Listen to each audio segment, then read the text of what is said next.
शादी के बाद पत्नी अपने पति की लंबी उम्र के लिए प्रार्थना करके करवा चौथ मनाती है।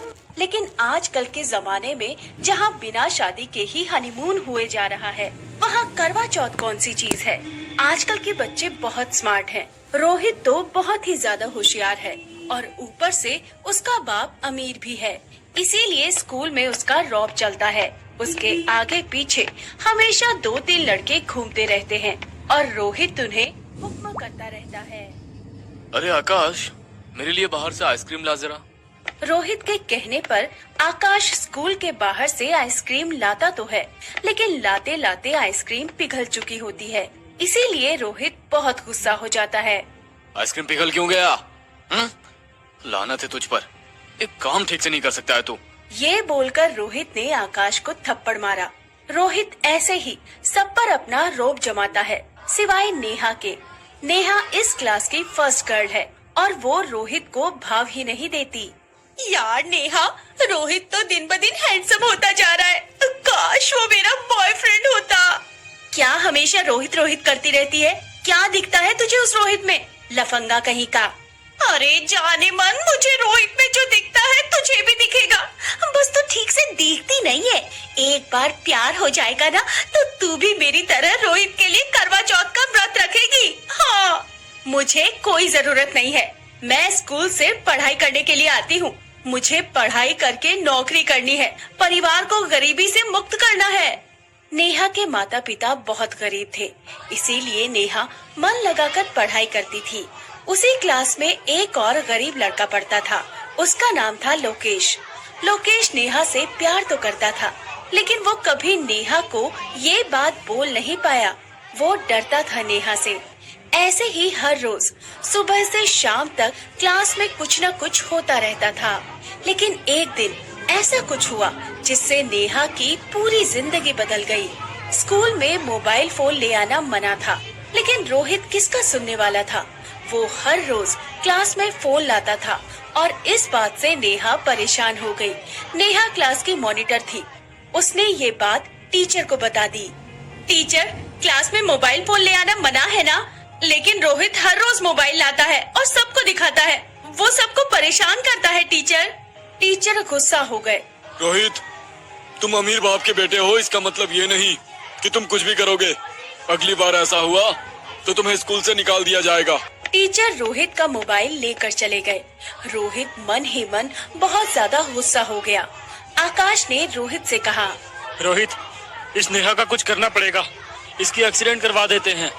नहीं, मैं नेहा के साथ उससे भी बदतर करने वाला हूँ। मैं इसे अपने प्यार के जाल में फंसाऊंगा और उसके बाद रोहित ने पूरा प्लान बना लिया था। क्लास के बाद लोकेश नेहा के पास गया और कहा, नेहा, तुमने बिल्कुल सही काम किया है, लेकिन उस रोहित से बच के रहना। मैं तुम्हें घर छोड़ दूं? नहीं, मैं अकेली जा सकती हूँ। नेहा चली गई। नेहा गुस्से वाली थी और वो किसी भी लड़के से बात नहीं करती थी। रास्ते में नेहा के सामने अचानक से रोहित आ गया। नेहा डर गई। क्या बात है, तुमने मेरा रास्ता क्यों रोका?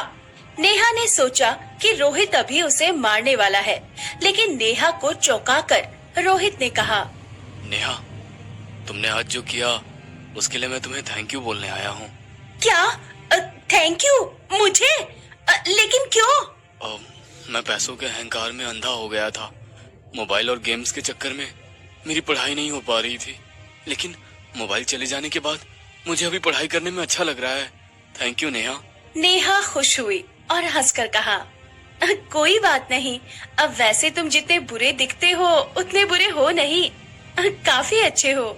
हाँ, वो तो मैं हूँ। और ऐसे ही नेहा रोहित के जाल में फंस गई। उन दोनों की दोस्ती हो गई और रोहित ने कहा, नेहा, मैं पढ़ाई में तुम्हारी तरह अच्छा नहीं हूँ, मुझे पढ़ने में मदद करोगी? हाँ रोहित, क्यों नहीं। आज शाम को बैठते हैं फिर, लेकिन मेरा घर टूटा फूटा है। कोई बात नहीं, चलिए आओ मेरे घर पे। नेहा शाम को रोहित के घर चली गई और दोनों मिलकर पढ़ाई करने लगे। लोकेश ने ये देखा तो मन ही मन सोचने लगा, हाँ? नेहा रोहित के चक्कर में कैसे पड़ गई? नहीं नहीं, रोहित अच्छा लड़का नहीं है, जरूर कुछ गड़बड़ है। लेकिन धीरे धीरे नेहा रोहित के प्यार में पड़ रही थी।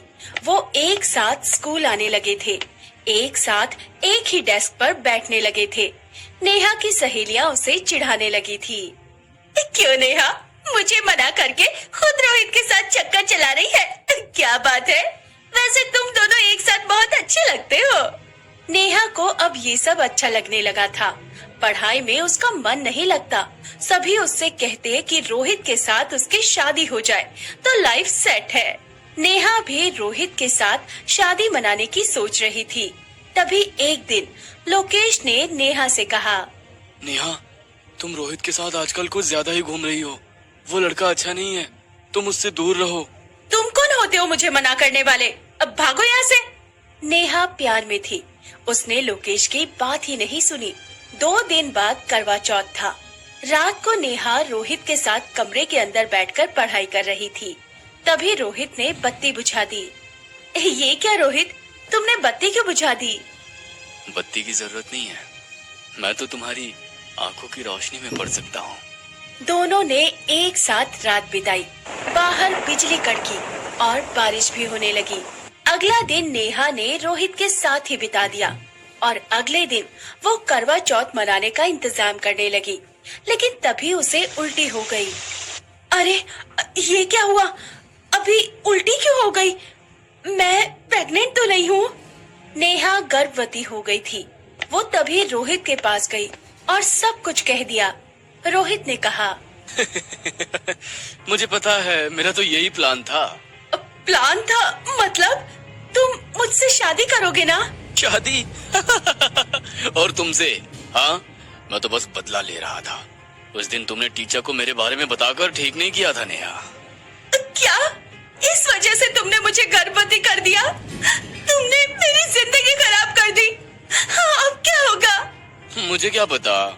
हाँ, होगा, लोग तुम पर थूकेंगे, मुझे मजा आएगा। रोहित चला गया। नेहा को समझ में नहीं आ रहा था कि वो करे तो क्या करे। उसकी आंखों के सामने अंधेरा छा गया और तभी लोकेश आया। नेहा, मैंने तुमसे कहा था ना कि रोहित अच्छा लड़का नहीं है।